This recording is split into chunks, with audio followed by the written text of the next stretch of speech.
ಅಧ್ಯಕ್ಷೀಯ ನುಡಿಯ ಜೊತೆಗೆ ಮಹಾರಾಷ್ಟ್ರದಲ್ಲಿರುವ ಶಾಸನಗಳ ಅನ್ನುವಂಥ ವಿಷಯವನ್ನು ಮಂಡಿಸಬೇಕಾಗಿ ಪ್ರೊಫೆಸರ್ ಅಮರೇಶ್ ಯತಗಲ್ ಸರ್ ಅವರಲ್ಲಿ ವಿನಂತಿ. ಶ್ರೀ ನಾಡೋಜ ಡಾಕ್ಟರ್ ಬಸವಲಿಂಗ ಪಟ್ಟದೇವರ ಪೂಜ್ಯರ ಅಡಿದಾವರುಗಳಿಗೆ ಕೊಡಮಟ್ಟು ವಹಿಸಿಕೊಂಡಿರುವ ಪೂಜ್ಯ ಶ್ರೀ ಕೋರಣೇಶ್ವರ ಮಹಾಸ್ವಾಮೀಜಿಗಳ ಪಾದಾರುಂದಗಳಿಗೂ ಕೂಡ ನಮಸ್ಕರಿಸ್ತಾ, ಈ ಗೋಷ್ಠಿಯಲ್ಲಿ ತಮ್ಮ ವಿಚಾರಗಳನ್ನು ಹಂಚಿಕೊಂಡಿರುವ ಶಾಸನ ತಜ್ಞರಾಗಿರುವಂಥ ಡಾಕ್ಟರ್ ಚನ್ನಬಸವಯ್ಯ ಹಿರೇಮಠ್ ಸರ್ ಅವರೇ, ಸ್ನೇಹಿತರಾದ ಡಾಕ್ಟರ್ ವೀರಶೆಟ್ಟಿ ಗಾರಂಪಳ್ಳಿಯವರೇ, ಪ್ರೊಫೆಸರ್ ಲಿಂಗಣ್ಣ ಗೋನಾಳ್ ಅವರೇ, ಶರಣೆ ಉಷಾ ಮಿರ್ಚಿ ಅವರೇ, ಸುವರ್ಣ ಚಿಮ್ಕೋಡೆಯವರೇ, ಹಾಗೂ ಈ ವೇದಿಕೆಯ ಮುಂದುಗಡೆ ಆಸೀನರಾಗಿರುವ ಎಲ್ಲ ಹಿರಿಯರೇ, ಸ್ನೇಹಿತರೇ, ಅಕ್ಕಂದಿರೇ ಮತ್ತು ಸಹೋದರಿ,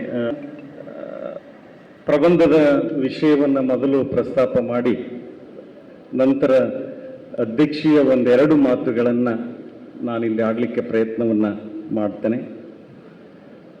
ಈಗಾಗಲೇ ಡಾಕ್ಟರ್ ಚನ್ನಬಸವ ಹಿರೇಮಠರವರು ಕರ್ನಾಟಕದಲ್ಲಿ ದೊರೆತಿರುವಂಥ ಸಿದ್ದರಾಮನ ಕುರಿತಾಗಿರುವ 19 ಶಾಸನಗಳ ವಿವರಣೆಯನ್ನು ಕೊಡ್ತಾ ಮತ್ತು ಮಹಾರಾಷ್ಟ್ರದ ಶಾಸನಗಳಲ್ಲಿರುವಂಥ ಅಂಶಗಳನ್ನು ಇಲ್ಲಿ ಅವರು ಪ್ರಸ್ತಾಪವನ್ನು ಮಾಡಿದರು. ನಾವು ಬಹಳ ಮುಖ್ಯವಾಗಿ ಈ ಶಾಸನ ಕ್ಷೇತ್ರವನ್ನು ಗಮನಿಸುವಂಥ ಸಂದರ್ಭದಲ್ಲಿ ಬಹುತೇಕ ಶಾಸನಗಳು ಒಬ್ಬ ಅರಸನನ್ನು ಕೇಂದ್ರೀಕರಿಸಿಕೊಂಡು ಆ ಅರಸನ ಸಾಧನೆಗಳನ್ನು ಮತ್ತು ಅವರ ಅಧೀನದ ಸಾಮಂತ ಅರಸರು ಅಥವಾ ಅಲ್ಲಿ ಅನೇಕ ಅವರ ಅಧೀನದ ಅಧಿಕಾರಿಗಳ ಕುರಿತಾಗಿರುವಂಥ ಮಾಹಿತಿಯನ್ನು ನಾವು ನೋಡ್ತಾ ಹೋಗ್ತೇವೆ. ಆದರೆ ಈ ಕರ್ನಾಟಕದ ಕೆಲವು ಶಾಸನಗಳು ಮಾತ್ರ ವಚನಕಾರರನ್ನ ಮತ್ತು ವಚನಗಳನ್ನ ಇಟ್ಕೊಂಡು ರಚನೆ ಆದಂಥದ್ದನ್ನ ನಾವು ಗಮನಿಸಬಹುದು.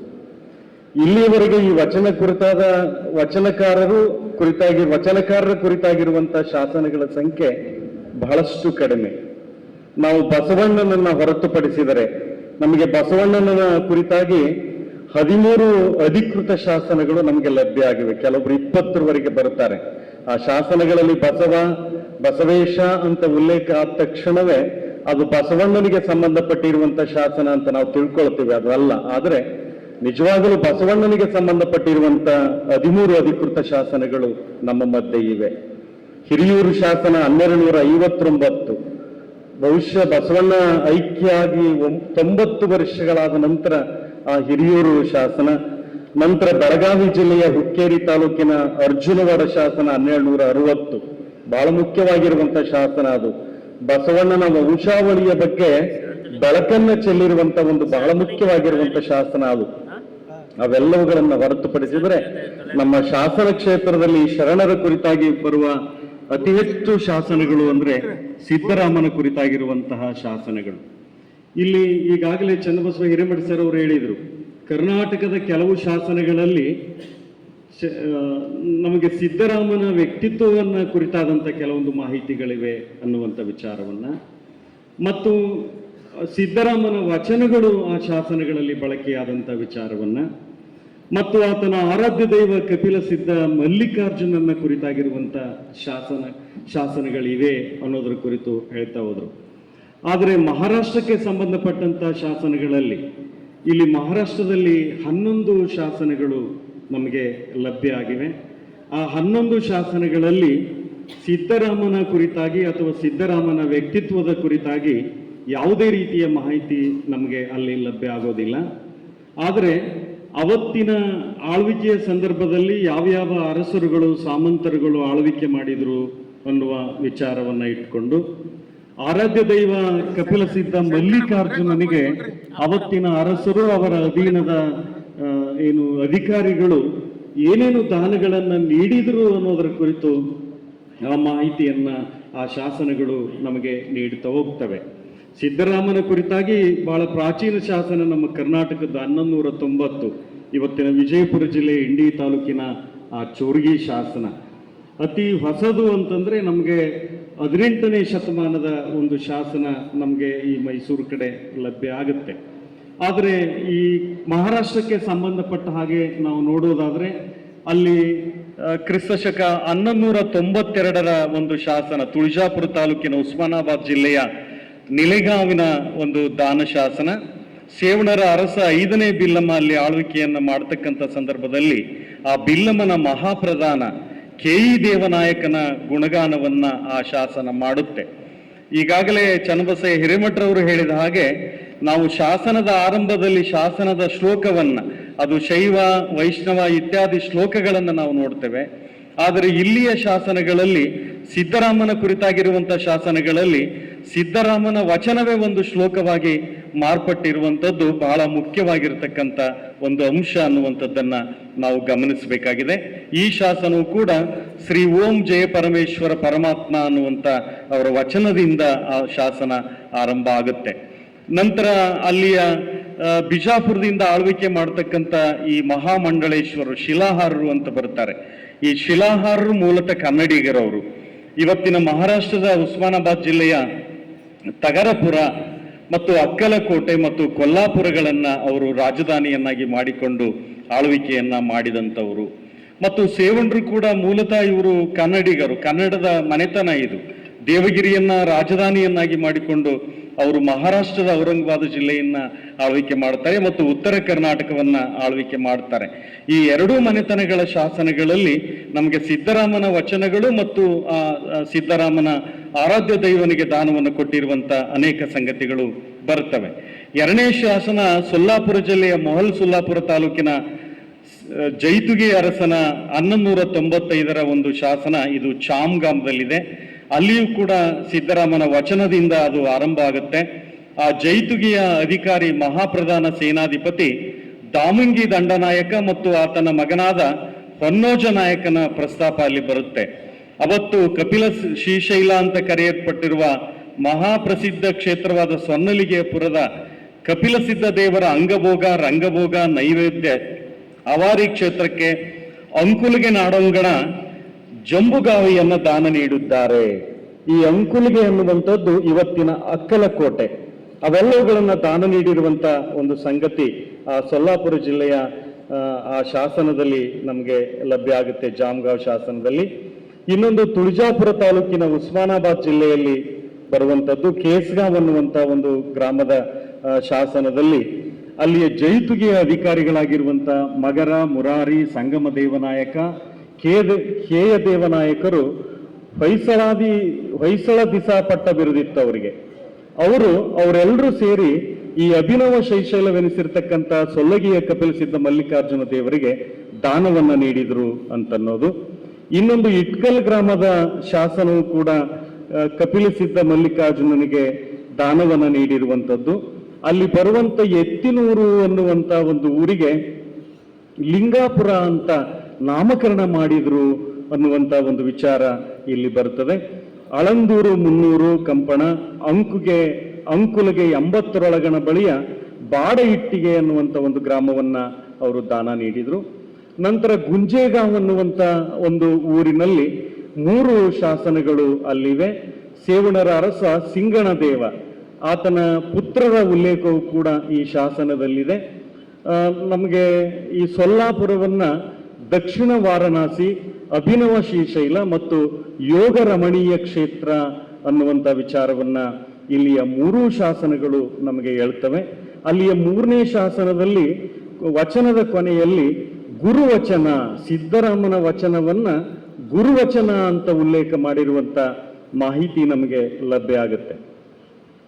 ಹಾಗೆ ಅಕ್ಕಲಕೋಟೆಯ ಒಂದು ಶಾಸನದಲ್ಲಿ ಸಿದ್ದರಾಮನ 2 ವಚನಗಳು ಆ ಶಾಸನದಲ್ಲಿ ಬಳಕೆಯಾದಂಥದ್ದು. ಆರಂಭದಲ್ಲಿ ಈಗಾಗಲೇ ಉಳಿದ ಶಾಸನಗಳಲ್ಲಿರುವಂತೆ ಇರುವಂತ ಶಾಸನ.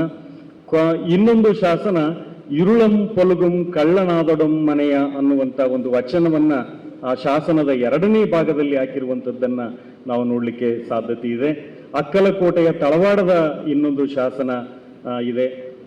ಅದು ಅಭಿನವ ಶ್ರೀಶೈಲ ದಕ್ಷಿಣ ವಾರಣಾಸಿ ಅಂತ ಸೊಲ್ಲಾಪುರವನ್ನ ಕರೆದಿರುವಂಥದ್ದು.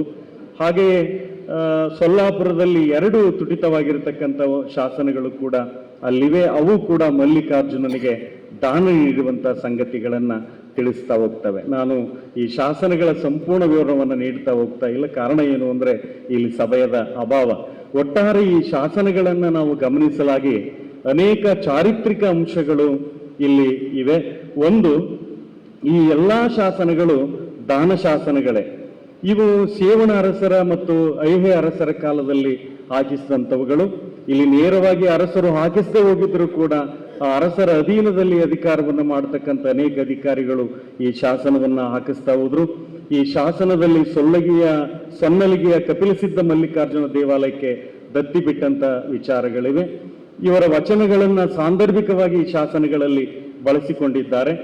ಮತ್ತು ಇಲ್ಲಿ ಸೇವಣರ ಅಧಿಕಾರಿಗಳು ಅಥವಾ ದಂಡನಾಯಕರು ದಾನ ನೀಡುವುದರ ಜೊತೆಗೆ ಆ ಮುಂಚೆ ಅಲ್ಲಿ ಒಬ್ಬ ಮಹಾನ್ ಪುರುಷನಾಗಿ ಅಥವಾ ನೆಲದಲ್ಲಿ ತಿರುಗಾಡತಕ್ಕಂಥ ಒಬ್ಬ ಶರಣನಾಗಿ ಸಿದ್ದರಾಮ ಇದ್ರೆ, ಇವರ ಕಾಲಘಟ್ಟದಲ್ಲಿ ಇವರು ಈ ಸಿದ್ದರಾಮನನ್ನ ದೈವಿ ಸ್ವರೂಪದಲ್ಲಿ ಕಂಡಂತ ವಿಚಾರಗಳನ್ನ ಈ ಶಾಸನಗಳು ಹೇಳ್ತವೆ. ಮತ್ತು ಕೆಲವು ಶಾಸನಗಳು ಈ ಕೇಸ್ಗಾಂವ್, ನಿಲೇಗಾಂವ್, ಜಾಮ್ಗಾಂವ್, ಇಟ್ಗಲ್, ಗುಂಜೇಗಾಂವ್ ಶಾಸನಗಳಲ್ಲಿ ಸಿದ್ದರಾಮನ ಒಂದು ವಚನ ಆರಂಭದಲ್ಲಿ ಅದು ಬಂದ್ರೆ ಅಂದ್ರೆ ಶ್ರೀ ಓಂ ಜಯ ಪರಮೇಶ್ವರ ಪರಮಾತ್ಮ ಈಶ್ವರ ಅನ್ನುವಂಥ ಒಂದು ಶಾಸನ. ಆಮೇಲೆ ಅಕ್ಕಲಕೋಟೆ, ತಳವಾಡ ಈ ಶಾಸನಗಳಲ್ಲಿ ಮೊದಲನೇ ಮತ್ತು ಎರಡನೇ ವಚನ ಇರುಳಂ ಪಗಲುಂ ಪರಿವ ಕೊಳ್ಳಿ ಕಳ್ಳನಾದಡಂ ಅನ್ನುವಂಥ ಇನ್ನೊಂದು ವಚನ ಆ ಶಾಸನಗಳಲ್ಲಿ ಉಕ್ತವಾಗಿರುವಂಥದ್ದನ್ನ ನಾವು ನೋಡ್ತೇವೆ. ಮತ್ತು ಶಾಸನಗಳಲ್ಲಿ ಪ್ರಾರ್ಥನಾ ಶ್ಲೋಕದ ಒಂದು ಜಾಗದಲ್ಲಿ ಇವರ ಶಾಸನಗಳನ್ನ ಹಾಕಿಸಿದ್ದಾರೆ ಅಂತಂದ್ರೆ ಅವತ್ತು ಆ ಶ್ಲೋಕದ ಒಂದು ಸ್ಥಾನವನ್ನ ಆಕ್ರಮಿಸುವ ಮಟ್ಟಿಗೆ ಈ ಸಿದ್ದರಾಮನ ಶಾಸನಗಳು ಅವತ್ತು ಪ್ರಚಾರವನ್ನ ಪಡೆದುಕೊಂಡಿದ್ವು. ಅವತ್ತು ಶಾಸನ ಕವಿಯ ಮೇಲೆಯೂ ಕೂಡ ಪರಿಣಾಮವನ್ನು ಬೀರಿದ್ವು ಅನ್ನುವಂಥದ್ದು ನಮಗೆ ಗೊತ್ತಾಗ್ತದೆ. ಮತ್ತು ಈ ಶಾಸನದಲ್ಲಿ ನಮಗೆ ಸೊಲ್ಲಾಪುರವನ್ನ ಅಭಿನವ ಶ್ರೀಶೈಲ ಪುಣ್ಯಕ್ಷೇತ್ರ ಅಂತ ಹೇಳಿದ್ದು, ದಕ್ಷಿಣ ವಾರಣಾಸಿ ಅಂತ ಹೇಳಿರುವಂಥ ವಿಚಾರಗಳು ಕೂಡ ನಮಗೆ ಬರುತ್ತವೆ. ಮತ್ತು ಅವತ್ತಿನ ಸಂದರ್ಭದಲ್ಲಿಯ ಅನೇಕ ಸಾಹಿತ್ಯಿಕ ಕೃತಿಗಳಲ್ಲಿರುವಂಥ ಅನೇಕ ಅಂಶಗಳು ಕೂಡ ಈ ಶಾಸನಗಳಲ್ಲಿವೆ. ಈ ಶಾಸನಗಳಲ್ಲಿರುವಂಥ ಅಂಶಗಳು ಕೂಡ ಅವತ್ತಿನ ಕೃತಿಗಳಲ್ಲಿರುವಂಥದ್ದನ್ನ ನಾವು ಗಮನಿಸಬೇಕು. ಹೀಗೆ ಈ ಅಧಿಕಾರಿಗಳು ಅಥವಾ ಅಲ್ಲಿಯ ಅರಸರು ಈ ಕಪಿಲಸಿದ್ಧ ಮಲ್ಲಿಕಾರ್ಜುನ ದೇವರಿಗೆ ಈ ದತ್ತಿದಾನಗಳನ್ನ ನೀಡುವುದರ ಮೂಲಕ ತಮ್ಮ ಭಯಭಕ್ತಿಯನ್ನ ಅವತ್ತು ಮೆರೆದಿದ್ದಾರೆ. ಒಬ್ಬ ಧಾರ್ಮಿಕ ಮಹಾನ್ ಪುರುಷನ ಕಾರ್ಯಗಳಿಗೆ ಅವರು ನಂತರದ ದಿನಮಾನಗಳಲ್ಲಿ ಬೆಂಬಲವನ್ನ ನೀಡಿದಕ್ಕೆ ಅವತ್ತಿನ ಈ ಸಿದ್ದರಾಮನ ಕುರಿತಾಗಿರುವಂತಹ ಮಹಾರಾಷ್ಟ್ರದ ಶಾಸನಗಳು ಬಹಳ ಮುಖ್ಯವಾಗಿರುವಂಥ ಒಂದು ವಿಚಾರವನ್ನ ಅರಿಯುತ್ತವೆ. ಅಷ್ಟೇ ಅಲ್ಲ, ಇವು ಕೇವಲ ಸಿದ್ದರಾಮನ ಕುರಿತಾಗಿ ಅಷ್ಟೇ ಇಲ್ಲ, ಅವತ್ತಿನ ಅಲ್ಲಿಯ ಸಾಮಾಜಿಕ ಚರಿತ್ರೆಯನ್ನ, ಧಾರ್ಮಿಕ ಚರಿತ್ರೆಯನ್ನ, ರಾಜಕೀಯ ಚರಿತ್ರೆಯನ್ನ, ಸಾಹಿತ್ಯಿಕ ಚರಿತ್ರೆಯನ್ನ ಮತ್ತು ಸಾಂಸ್ಕೃತಿಕ ಚರಿತ್ರೆಯ ಮೇಲೆಯೂ ಕೂಡ ಬಹಳ ಬೆಳಕನ್ನು ಚೆಲ್ಲುವಂಥ ಒಂದು ಶಾಸನಗಳು ಈ ಸಿದ್ದರಾಮನ ಕುರಿತಾಗಿರುವಂಥ ಶಾಸನಗಳಾಗಿದ್ದು ಮಹಾರಾಷ್ಟ್ರದಲ್ಲಿ ಅನ್ನುವಂಥ ಮಾತನ್ನ ಈ ಸಂದರ್ಭದಲ್ಲಿ ಹೇಳ್ತಾ ಈ ಗೋಷ್ಠಿಯ ಕುರಿತು ಒಂದೆರಡು ಮಾತುಗಳನ್ನು ಆಡಲೇಬೇಕಾಗಿದೆ. ಇವತ್ತು ಈ ಗೋಷ್ಠಿಯ ಶೀರ್ಷಿಕೆಯನ್ನ ಸಿದ್ದರಾಮನ ಕುರಿತಾಗಿರುವಂಥ ಆಕರಗಳು ಅನ್ನುವಂಥ ಒಂದು ಹೆಸರಿನಿಂದ ಈ ಹೆಸರನ್ನ ಇಟ್ಟಿದ್ದಾರೆ. ಇಲ್ಲಿ ಸಿದ್ದರಾಮನ ಕುರಿತಾಗಿರುವಂಥ ನಾವೇನು ಪ್ರಾಥಮಿಕ ಆಕರಗಳು ಅಂತ ಇತಿಹಾಸದಲ್ಲಿ ಕರೀತೀವಲ್ಲ, ಶಾಸನಗಳು ಮತ್ತು ಸ್ಮಾರಕಗಳನ್ನು ನಾವು ಇತಿಹಾಸವನ್ನು ರಚನೆ ಮಾಡುವಂಥ ಸಂದರ್ಭದಲ್ಲಿ ಅವುಗಳನ್ನು ಪ್ರಾಥಮಿಕ ಆಕರಗಳು ಅಂತ ನಾವು ಕರೀತಾ ಹೋಗ್ತೀವಿ. ಬರೀ ಕೇವಲ ಶಾಸನಗಳು ಮತ್ತು ಶಾಸನಗಳು ಮತ್ತು ಸ್ಮಾರಕಗಳು ಅಷ್ಟೇ ಪ್ರಾಥಮಿಕ ಆಕರಗಳಲ್ಲ, ಅನೇಕ ಸಾಹಿತ್ಯಿಕ ಕೃತಿಗಳು ಕೂಡ ಅವತ್ತಿನ ಆಕರಗಳಾಗಿದ್ದು ಅಂತನ್ನೋದನ್ನು ನಾವು ಗಮನಿಸಬೇಕು. ಇವತ್ತು ಶರಣರ ಚರಿತ್ರೆಯನ್ನ ಅಥವಾ ಶರಣರ ಜೀವನದ ಮೇಲೆ ಒಂದು ಬೆಳಕನ್ನ ನಾವು ಹರಿಸಲಿಕ್ಕೆ ಅವತ್ತಿನ ಕಾಲದ ವಚನಗಳಾಗಿರ್ಬೋದು, ಕಾವ್ಯಗಳಾಗಿರ್ಬೋದು, ಅಥವಾ ಪುರಾಣಗಳಾಗಿರ್ಬೋದು, ಜಾನಪದ ಸಾಹಿತ್ಯ ಆಗಿರ್ಬೋದು, ಅನೇಕ ಐತಿಹ್ಯಗಳಾಗಿರ್ಬೋದು, ಅವೆಲ್ಲವುಗಳು ಕೂಡ ಪ್ರಾಥಮಿಕ ಆಕರಗಳ ಒಂದು ಸಾಲಿನಲ್ಲಿಯೇ ಸೇರುತ್ತವೆ ಅಂತನ್ನೋದು.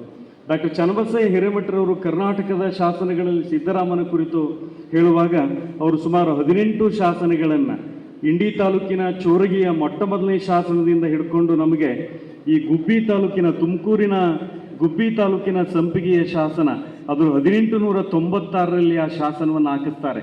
ಅದರ ಮಧ್ಯೆ ಇದ್ದಂಥ ಈ 17 ಶಾಸನಗಳ ಒಂದು ವಿವರಣೆಯನ್ನು ಬಹಳ ಮುಖ್ಯವಾಗಿ ಅವರು ಅನೇಕ ಸಂಗತಿಗಳನ್ನು ಅಂದರೆ ಸಿದ್ದರಾಮನ ವ್ಯಕ್ತಿತ್ವದ ಮೇಲೆ ಬೆಳಕನ್ನು ಚೆಲ್ಲುವಂಥ ಶಾಸನಗಳನ್ನು ಕೂಡ ಇಲ್ಲಿ ಅವರು ಹೇಳ್ತಾ ಹೋದರು.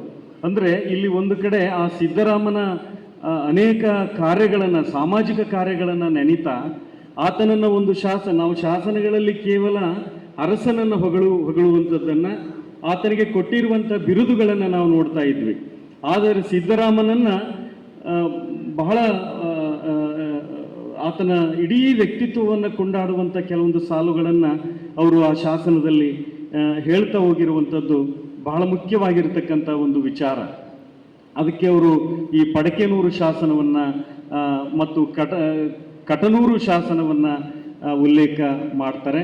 ಮತ್ತು ಈ ಬುಡರಸಿಂಗಿ ಒಂದು ಶಾಸನದಲ್ಲಿ ಲೋಕೋದ್ಧಾರಕ್ಕಾಗಿ ಮೃತ್ಯುಲೋಕದೊಳಗೆ ಉದಯಿಸಿದ ಮಹಾಮಹಿಮ ಸಿದ್ದರಾಮ ಅನ್ನುವಂಥ ಸಾಲು ಬಂದಿರುವಂಥದ್ದನ್ನು, ಈ ಗುಂಡಕರ್ಜಿಗೆಯ ಶಾಸನದಲ್ಲಿ ಆತನ ಗುಣವಿಶೇಷಗಳನ್ನು ಹೇಳಿರುವಂಥ ಒಂದು ಶಾಸನವನ್ನು ಕೂಡ ಇಲ್ಲಿ ಪ್ರಸ್ತಾಪ ಮಾಡಿದರು. ಆ ಗುಬ್ಬಿಯ ತಾಲೂಕಿನ ಸಂಪಿಗೆ ಶಾಸನ ಇಡೀ ಸಿದ್ದರಾಮನ ಆರಾಧ್ಯ ದೈವದ ಒಂದು ವರ್ಣನೆಯನ್ನು ಅಲ್ಲಿ ಮಾಡಿರುವಂಥದ್ದು. ಹೀಗೆ ಈ ಶಾಸನದ ತುಂಬೆಲ್ಲ ಶ್ರೀಶೈಲ ಮಲ್ಲಿಕಾರ್ಜುನನನ್ನು ಮಲ್ಲೇಶ್ವರ, ಕಪಿಲ ಸಿದ್ಧ, ಅಮರಗೊಂಡಾಧೀಶ ಅನ್ನುವಂಥ ಅವತಾರ ತಾಳಿದ ಅನ್ನುವಂಥ ಒಂದು ವಿಚಾರಗಳು ಕೂಡ ಈ ಶಾಸನದಲ್ಲಿ ಇರುವಂಥದ್ದು. ಹೀಗೆ ಇಂಥ ಅನೇಕ ಮಹತ್ವದ ವಿಚಾರಗಳು ಕರ್ನಾಟಕದ ಶಾಸನಗಳಲ್ಲಿ ಇವೆ ಅನ್ನೋ ವಿಚಾರವನ್ನು ಅವರು ಹೇಳಿದರು. ಇಬ್ಬರು ಸ್ನೇಹಿತರು ಸಿದ್ದರಾಮನ ಕುರಿತಾಗಿರುವಂಥ ಸ್ಮಾರಕಗಳು, ಒಂದು ಕರ್ನಾಟಕದಲ್ಲಿರುವಂಥ ಸ್ಮಾರಕಗಳು, ಇನ್ನೊಂದು ತೆಲಂಗಾಣದಲ್ಲಿರುವಂಥ ಒಂದು ಸ್ಮಾರಕಗಳನ್ನು ಹೇಳಿದರು.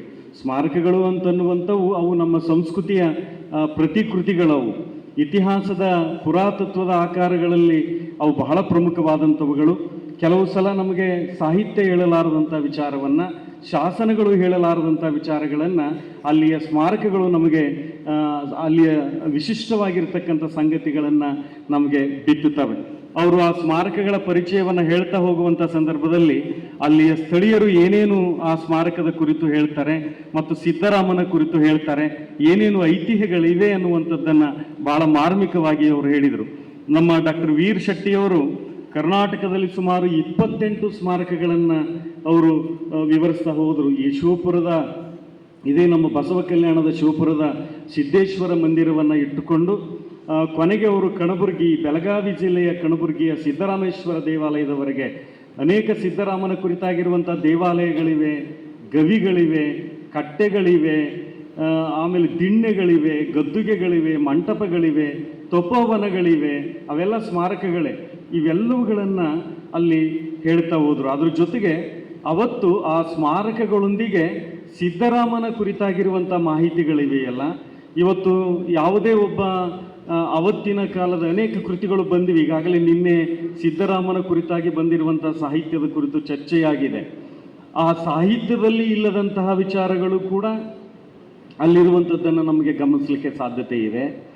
ಮತ್ತು ಅಲ್ಲಿಯ ಜನ ಇವತ್ತಿಗೂ ಕೂಡ ಆ ಸಿದ್ದರಾಮನನ್ನು ಆರಾಧಿಸುವ, ಆತನ ಕುರಿತಾಗಿರುವಂಥ ಅನೇಕ ಆಚರಣೆಗಳು ಮತ್ತು ಸಂಪ್ರದಾಯಗಳು ಯಾವ ರೀತಿಯಾಗಿವೆ ಅನ್ನುವಂಥದ್ದನ್ನು ಅವರು ಹೇಳ್ತಾ ಹೋದರು. ಮತ್ತು ನಾನು ಅವರ ಲೇಖನವನ್ನು ಓದಿದ್ದೇನೆ. ಅಲ್ಲಲ್ಲಿ ಸಿದ್ದರಾಮನ ಕುರಿತಾಗಿರುವಂಥ ಸ್ಮಾರಕದ ಹಿನ್ನೆಲೆಯಲ್ಲಿ ಅಲ್ಲಿಯ ಸ್ಥಳನಾಮವನ್ನು ಕೂಡ ಗುರುತಿಸುವಂಥ ಒಂದು ಕೆಲಸವನ್ನು ಕೂಡ ಅವರು ತಮ್ಮ ಲೇಖನದಲ್ಲಿ ಮಾಡಿದ್ದಾರೆ. ಇವೆಲ್ಲವುಗಳನ್ನು ನೋಡ್ತಾ ಹೋದರೆ ಬಹುತೇಕ ಡಾಕ್ಟರ್ ವೀರಶೆಟ್ಟಿಯವರು ಅಲ್ಲಿ ಸ್ಮಾರಕಗಳನ್ನು ಪರಿಚಯ ಮಾಡುವಂಥ ಸಂದರ್ಭದಲ್ಲಿ ಇವೆಲ್ಲವುಗಳನ್ನು ನಾವು ಗಮನಿಸ್ತಾ ಹೋದರೆ ಒಂದು PhD ಮಹಾಪ್ರಬಂಧಕ್ಕೆ ಆಗುವಷ್ಟು ಆಕರ ಈ ಸಿದ್ದರಾಮನ ಸ್ಮಾರಕಗಳ ಕುರಿತಾಗಿ ಇದೆ. ಮುಂದೆ ನಮ್ಮ ಸಂಶೋಧಕರು ಆ ನಿಟ್ಟಿನಲ್ಲಿ ಪ್ರಯತ್ನಶೀಲರಾಗುವಂಥ ಅಗತ್ಯತೆ ಇದೆ ಅಂತ ನಾನು ಅಂದುಕೊಂಡಿದ್ದೇನೆ. ಮತ್ತು ತೆಲಂಗಾಣದಲ್ಲಿರುವ ಈ ಸಿದ್ದರಾಮನ ಸ್ಮಾರಕಗಳ ಕುರಿತು ನಮ್ಮ ಡಾಕ್ಟರ್ ಲಿಂಗಣ್ಣ ಗೋನಾಳ್ ಅವರು ಕೂಡ ಅಲ್ಲಿ ಕ್ಷೇತ್ರ ಕಾರ್ಯವನ್ನು ಮಾಡೋದ್ರ ಮೂಲಕ ಸುಮಾರು ಅವರು 8ಕ್ಕಿಂತ ಹೆಚ್ಚು ಒಂದು 15 ಸ್ಮಾರಕಗಳ ಕುರಿತಾಗಿರುವಂಥ ಒಂದು ಬಹಳ ಅಥೆಂಟಿಕ್ ಆಗಿರುವಂಥ ಮತ್ತು ವಸ್ತುನಿಷ್ಠವಾಗಿರುವಂಥ ಮಾಹಿತಿಯನ್ನು ಅವರು ಕೊಡ್ತಾ ಹೋದರು.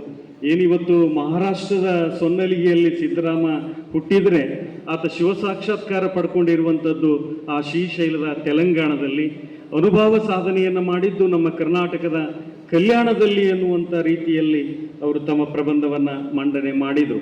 ಅವತ್ತು ಸಿದ್ದರಾಮನನ್ನ ಅಥವಾ ಸಿದ್ದರಾಮ ತಿರುಗಾಡಿರುವಂಥ ಕ್ಷೇತ್ರ ಕಾರ್ಯ ಮತ್ತು ಸಿದ್ದರಾಮನಿಗೆ ಇರುವಂಥ ಈ ಸ್ಮಾರಕಗಳನ್ನೆಲ್ಲವನ್ನು ನಾವು ಗಮನಿಸ್ತಾ ಹೋದರೆ ನಾವೇನು ಇವತ್ತು ಗುದ್ದಾಡ್ತಾ ಇದ್ದೀವಲ್ಲ, ಒಂದು ಪ್ರಾದೇಶಿಕ ಗಡಿಯನ್ನು ರಾಜ್ಯಗಳ 3 ರಾಜ್ಯಗಳ ಅಥವಾ ಬೇರೆ ಬೇರೆ ರಾಜ್ಯಗಳನ್ನು ಇಟ್ಟುಕೊಂಡು ನಾವು ಗಡಿಗಾಗಿ ಗುದ್ದಾಡ್ತಾ ಇದ್ದೀವಲ್ಲ, ಬಹುತೇಕ ಇಂಥ ಮಹಾತ್ಮರನ್ನು ನಾವು ಇಟ್ಟುಕೊಂಡು ಅವರ ಅವತ್ತಿನ ಈ ಸಾಂಸ್ಕೃತಿಕ ಬೆಸುಗೆಯನ್ನು ಇಟ್ಟುಕೊಂಡು ನಾವು ಇವತ್ತೇನಾದರೂ ನಮ್ಮ ಜೀವನವನ್ನು ಮಾಡಿದರೆ ಇವತ್ತು ಯಾವುದೇ ರೀತಿಯಂಥ ಗಡಿ ಸಮಸ್ಯೆಗಳು ಇವತ್ತು ಬರಲಿಕ್ಕೆ ಸಾಧ್ಯ ಆಗಲಿಕ್ಕಿಲ್ಲ ಅಂತನ್ನುವಂಥ ವಿಚಾರಗಳನ್ನು ಈ ಗೋಷ್ಠಿ ಈ ನಾಡಿನ ಒಂದು ಸಂಸ್ಕೃತಿಗೆ ಅಥವಾ ಈ ನಾಡಿಗೆ ಅದು ಕೊಟ್ಟಿತು ಅಂತ ಹೇಳಿದರೆ ತಪ್ಪಾಗಲಿಕ್ಕಿಲ್ಲ.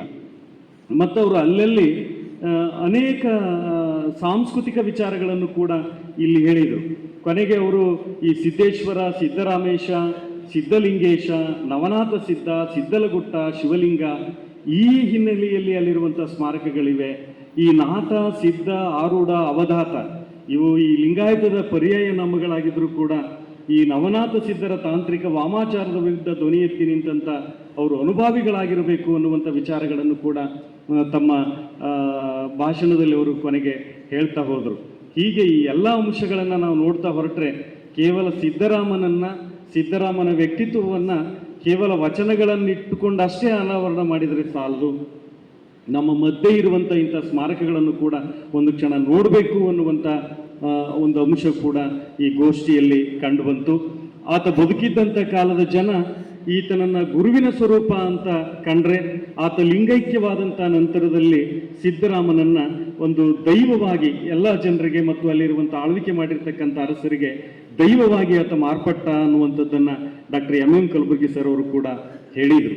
ಹೀಗೆ ಬಹುಮುಖ ವ್ಯಕ್ತಿತ್ವದ ಈ ಸಿದ್ದರಾಮನ ಸಮಾಜಮುಖಿ ಕಾರ್ಯಗಳು ಇವತ್ತು ಯಾವುದೇ ಒಬ್ಬ ವ್ಯಕ್ತಿ ಕೇವಲ ಸ್ವಾರ್ಥಕ್ಕಾಗಿ ಬದುಕಿದರೆ ಆತ ಸಮಾಜದಲ್ಲಿ ನೆಲೆಯೂರಲಿಕ್ಕೆ ಸಾಧ್ಯತೆ ಇಲ್ಲ. ಇವತ್ತು 12ನೇ ಶತಮಾನದ ವಚನಕಾರರಲ್ಲಿ ಬಹಳ ಮುಖ್ಯವಾಗಿ ಕೆಲವು ವಚನಕಾರರು ಇವತ್ತಿಗೂ ಕೂಡ ನಮ್ಮ ಸಮಾಜದಲ್ಲಿದ್ದಾರೆ, ನಮ್ಮ ಸಮಾಜದಲ್ಲಿ ಜೀವಂತವಾಗಿದ್ದಾರೆ ಮತ್ತು ಅವರು ಮಾಡಿರ್ತಕ್ಕಂಥ ಕಾರ್ಯಗಳು ಕೂಡ ಇವತ್ತಿಗೂ ಕೂಡ ಜೀವಂತವಾಗಿವೆ ಅನ್ನೋದಕ್ಕೆ ಈ ಸೊನ್ನಲಿಗೆಯ ಸಿದ್ದರಾಮರು ಕೂಡ ಬಹಳ ಮುಖ್ಯವಾಗಿ ನಮಗೆ ನಿಲ್ತಾರೆ. ಇವತ್ತು ನಮ್ಮ ಐತಿಹ್ಯಗಳು ಮತ್ತು ಅನೇಕ ಓರಲ್ ಹಿಸ್ಟ್ರಿ, ಮೌಖಿಕ ಇತಿಹಾಸ ಅಂತ ನಾವೇನು ಹೇಳ್ತೀವಲ್ಲ, ನಮ್ಮ ಜನಪದಿಗರು ಬಹಳ ಮುಖ್ಯವಾಗಿ ನಮ್ಮ ಜನಪದಿಗರು ಎಲ್ಲರ ಕುರಿತು ಮಾತಾಡಿಲ್ಲ. ದೊಡ್ಡ ದೊಡ್ಡ ರಾಜ ಮಹಾರಾಜರ ಕುರಿತು ನಮ್ಮ ಜನಪದಿಗರು ಮಾತಾಡ್ತಾ ಹೋಗಿಲ್ಲ. ಯಾಕೆ ಮಾತಾಡಿಲ್ಲ ಅಂದರೆ ನೇರವಾದ ಮನೋಭಾವನ ಹೊಂದಿರುವಂಥವರು ನಮ್ಮ ಜನಪದಿಗರಾಗಿದ್ದರು. ಅವರು ಬಹಳ ಸ್ವಾಭಿಮಾನಿಗಳಾಗಿದ್ದರು. ಯಾರ ಹಂಗಿನಲ್ಲಿ ಇರುವಂಥವ್ರು ಆಗಿರಲಿಲ್ಲ. ಅವರು ಒಬ್ಬ ಕೆಟ್ಟ ಅರಸನನ್ನು ಕೆಟ್ಟ ಅರಸ ಇದ್ದಾನೆ, ಇವನು ಸಮಾಜಮುಖಿ ಕೆಲಸವನ್ನು ಮಾಡಿದ್ದಾನೆ ಅನ್ನುವಂಥ ವಿಚಾರಗಳನ್ನು ಅವರು ಅವತ್ತು ಓಪನ್ ಆಗಿ ತೆರೆದ ಹೃದಯದಿಂದ ಮಾತಾಡಿದ್ದು ನಮ್ಮ ಜನಪದ ಸಾಹಿತ್ಯ. ಇವತ್ತು ಬಸವಣ್ಣನವರ ಕುರಿತು ಅಥವಾ ನಮ್ಮ ಶರಣರ ಕುರಿತು ನಮ್ಮ ವಚನ ಸಾಹಿತ್ಯ ಬೇರೆ ಬೇರೆ ಕಡೆ ಮಾತಾಡ್ತದೆ. ನಮ್ಮೆಲ್ಲರಿಗೆ ಗೊತ್ತಿದೆ, ಶರಣರ ನೆನೆದಾರ ಸರಗಿಯ ಇಟ್ಟಂಗ ಅರಳು ಮಲ್ಲಿಗೆ ಮುಡಿದಂಗ ಶರಣರ ನೆನೆಯೋ ನನ್ನ ಮನವೇ ಅನ್ನುವಂಥ ಈ ಮಾತನ್ನು ನಾವು ಗಮನಿಸಿದರೆ ನಮ್ಮ ಜನಪದಿಗರು ಶರಣರನ್ನ ಹೃದಯದಲ್ಲಿ ತುಂಬಿ ಇವತ್ತು ಇಡೀ ಉತ್ತರ ಭಾರತದಿಂದ ಹಿಡ್ಕೊಂಡು ನಮ್ಮ ಮೈಸೂರಿನವರೆಗೆ ಈ ಶರಣರ ಕುರಿತಾಗಿರುವಂಥ ಜನಪದ ಸಾಹಿತ್ಯ ಇದೆ ಅಂತ ಅನ್ನೋದಾದರೆ ಇವರು ಎಷ್ಟು ಮಟ್ಟಿಗೆ ಅವರ ಮೇಲೆ ಪ್ರಭಾವವನ್ನು ಬೀರಿದ್ರು ಅಂತನ್ನೋದು. ಆದರೆ ನಮ್ಮ ಅದೇ 12ನೇ ಶತಮಾನ ಬಹುತೇಕ ನಮಗೆ 14-15ನೇ ಶತಮಾನದವರೆಗೆ ಈ ಜನಪದಿಗರು ತಮ್ಮನ್ನು ಆಳಿದ ಅರಸನ ಕುರಿತು ಅವರು ಮಾತಾಡಲೇ ಇಲ್ಲ. ಆದರೆ 11-12ನೇ ಶತಮಾನದಲ್ಲಿ ಸ್ವಲ್ಪ ಈ ಕುಮಾರರಾಮನನ್ನ ಕುರಿತು ಜನಪದಿಗರು ಮಾತಾಡ್ತಾರೆ. ಇವತ್ತು ಇಡೀ ಕರ್ನಾಟಕದ ಅರಸರಲ್ಲಿ ಕುಮಾರರಾಮ ಒಬ್ಬ ದೈವೀ ಪುರುಷನಾಗಿ, ನಂತರದಲ್ಲಿ ಒಬ್ಬ ದೈವೀ ಪುರುಷನಾಗಿ ಮತ್ತು ಜನರ ಮನಸ್ಸಿನಲ್ಲಿ ಇವತ್ತಿಗೂ ಕೂಡ ಅಚ್ಚಳಿಯದೆ ಉಳಿದಂಥ, ಜನಪದಿಗರ ಮನಸ್ಸಿನಲ್ಲಿ ಅಚ್ಚಳಿದ ಉಳಿದಂಥ ಒಬ್ಬ ಅರಸ ಏನಾದರೂ ಇದ್ರೆ ಆತ ಕುಮಾರರಾಮ ಚಾರಿತ್ರಿಕವಾಗಿ. ಅದರ ವಚನಕಾರರಲ್ಲಿ ನಾವು ನೋಡ್ತಾ ಹೊರಟ್ರೆ ಬಸವಣ್ಣ ಮತ್ತು ಸಿದ್ದರಾಮರು ಕೂಡ ಆ ನಿಟ್ಟಿನಲ್ಲಿ ನಿಲ್ತಾರೆ ಎನ್ನುವಂಥದ್ದನ್ನು ನಾವು ಗಮನಿಸಬೇಕು.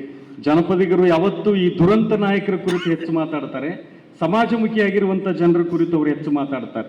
ನೀವು ನೋಡಿರ್ಬೇಕಾದ್ರೆ ನಮ್ಮ ಚರಿತ್ರೆಯಲ್ಲಿ ಚೆನ್ನಮ್ಮ ರಾಣಿಯನ್ನ ಗುಂಡಿಟ್ಟು ಕೊಂದಂಥ ವಿಚಾರ ಆಗಿರಲಿ, ಸಂಗೊಳ್ಳಿ ರಾಯಣ್ಣನ ಗುಂಡಿಟ್ಟು ಕೊಂದಂಥ ವಿಚಾರಗಳಾಗಿರಲಿ, ಇಂಥವುಗಳ ಕುರಿತು ಅಂದರೆ ಯಾರು ದುರಂತಕ್ಕೀಡಾದರೂ ನಮ್ಮ ಚರಿತ್ರೆಯಲ್ಲಿ ಅವ್ರ ಕುರಿತು ಕನಿಕರವನ್ನು ವ್ಯಕ್ತಪಡಿಸಿದಂಥವರು ನಮ್ಮ ಜನಪದಿಗರು. ಅವ್ರ ಕುರಿತು ಸಾಕಷ್ಟು ಆಡಿ ಹೊಗಳ್ತಾರೆ. ಆದರೆ ಮೈಸೂರು ರಾಜರು ಸಾಕಷ್ಟು ಕೆಲಸ ಮಾಡಿದ್ರು ಖರೆ, ಆದರೆ ಮೈಸೂರು ರಾಜರ ಕುರಿತು ಬಂದಂಥ ಜನಪದ ಸಾಹಿತ್ಯ ಭಾಳ ಕಡಿಮೆ.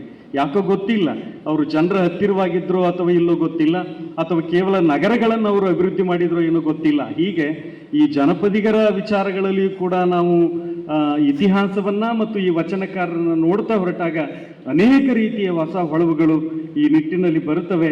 ಅಂಥವುಗಳನ್ನೆಲ್ಲವುಗಳನ್ನು ನಾವು ಗಮನಿಸಿ ಒಬ್ಬ ಶರಣರ ಅಥವಾ ನಮ್ಮ ನಾಡನ್ನಾಳಿರುವಂಥ ಅನೇಕ ಮಹಾನ್ ಪುರುಷರ ಚರಿತ್ರೆಯನ್ನು ಕಟ್ತಕ್ಕಂಥ ಒಂದು ಅಗತ್ಯತೆ ಇದೆ ಅನ್ನುವಂಥದ್ದನ್ನು ನಾವು ಗಮನಿಸಬೇಕಾಗಿದೆ.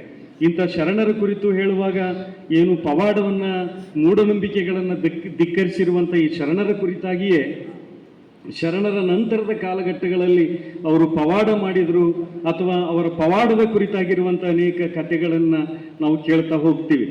ಆದರೆ ಅವರು ಪವಾಡ ಅಥವಾ ಇಂಥ ಐತಿಹ್ಯಗಳು ಯಾರನ್ನೂ ಬಿಟ್ಟಿಲ್ಲ, ಬುದ್ಧನನ್ನು ಬಿಟ್ಟಿಲ್ಲ. ಬುದ್ಧನನ್ನು ಕುರಿತಾಗಿರುವಂಥ ಅನೇಕ ಜಾತಕ ಕಥೆಗಳು ಬುದ್ಧನ ವ್ಯಕ್ತಿತ್ವವನ್ನು ಕೆಡಿಸಲಿಕ್ಕೆ ಪ್ರಯತ್ನವನ್ನು ಮಾಡಿದ್ವು.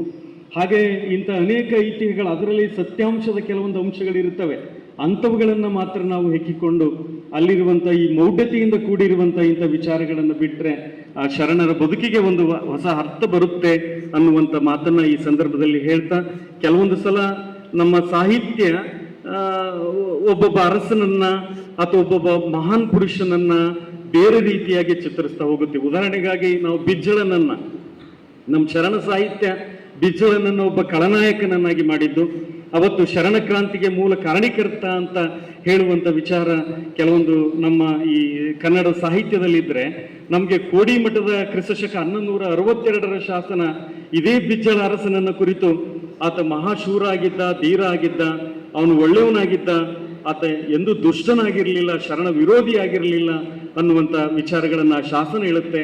ಆತೊಬ್ಬ ಧರ್ಮಾಭಿಮಾನಿಯಾಗಿದ್ದ, ಶಿಕ್ಷಣ ಪ್ರೇಮಿಯಾಗಿದ್ದ ಅನ್ನುವಂಥ ವಿಚಾರಗಳನ್ನು ನಾವು ಗಮನಿಸ್ತಾ ಹೊರಟ್ರೆ ನಮ್ಮ ಮಧ್ಯೆ ಇರುವಂಥ ಅನೇಕ ಆಕರಗಳು ಬೇರೆ ಬೇರೆ ರೀತಿಯಾಗಿ ಮಾತಾಡ್ತವೆ. ಅಂಥವುಗಳನ್ನು ಹೆಕ್ಕಿ ತೆಗೆಯುವ, ಅಂಥವುಗಳಲ್ಲಿರುವಂಥ ವಸ್ತುನಿಷ್ಠವಾದಂಥ ಅಂಶಗಳನ್ನು ನಾವು ತೆಗೆದುಕೊಂಡು ಅಲ್ಲಿಯ ಚರಿತ್ರೆಯನ್ನು, ನೆಲದ ಚರಿತ್ರೆಯನ್ನು, ವ್ಯಕ್ತಿಗಳ ಚರಿತ್ರೆಯನ್ನು ಕಟ್ಟುವಂಥ ತುರ್ತು ಅಗತ್ಯತೆ ಇದೆ ಅನ್ನುವಂಥ ಮಾತನ್ನು ಈ ಸಂದರ್ಭದಲ್ಲಿ ಹೇಳ್ತಾ, ಮಾತಾಡುವ ಮಾತುಗಳು ಅನೇಕ ಇದ್ದರೂ ಸಮಯದ ಅಭಾವದಿಂದ ನನ್ನ ಮಾತುಗಳನ್ನು ಮುಗಿಸುವ ಮೊದಲು, ಇವತ್ತು ಬಹಳ ಮಹತ್ವವಾಗಿರ್ತಕ್ಕಂಥ ವಿಚಾರ ಸಂಕೀರ್ಣ ಇದು.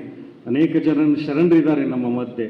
ಆ ಶರಣರ ಕುರಿತಾಗಿ ಈ ರೀತಿಯ ಒಂದೊಂದು ವಿಚಾರ ಸಂಕೀರ್ಣ ಆದರೆ ಬಹುತೇಕ ಕರ್ನಾಟಕದ ಎಲ್ಲ ಶರಣರ ಬಗ್ಗೆ ಹೊಸ ಬೆಳಕನ್ನು ಚೆಲ್ಲಕ್ಕೆ ಸಾಧ್ಯತೆಯಾಗುತ್ತೆ.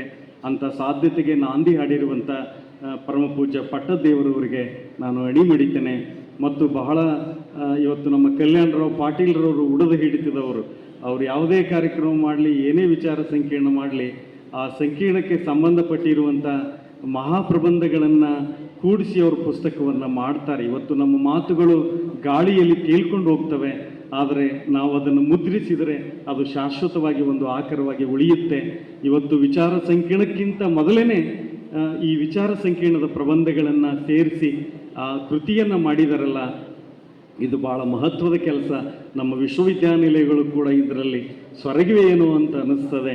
ಅಂಥ ಒಂದು ಕೆಲಸವನ್ನು ಒಂದು ಮಠ ಮತ್ತು ಪೂಜ್ಯರು ಮಾಡಿದ್ದಾರೆ. ಹೀಗಾಗಿ ಆ ಪೂಜ್ಯರುಗಳಿಗೆ ಅಣಿಮಡಿದು ನನ್ನ ಮಾತುಗಳನ್ನು ಆಲಿಸಿರುವಂಥ ತಮ್ಮೆಲ್ಲರಿಗೆ ನಮಸ್ಕಾರಗಳನ್ನು ತಿಳಿಸಿ ನನ್ನ ಮಾತುಗಳನ್ನು ಮುಗಿಸ್ತೇನೆ. ನಮಸ್ಕಾರ.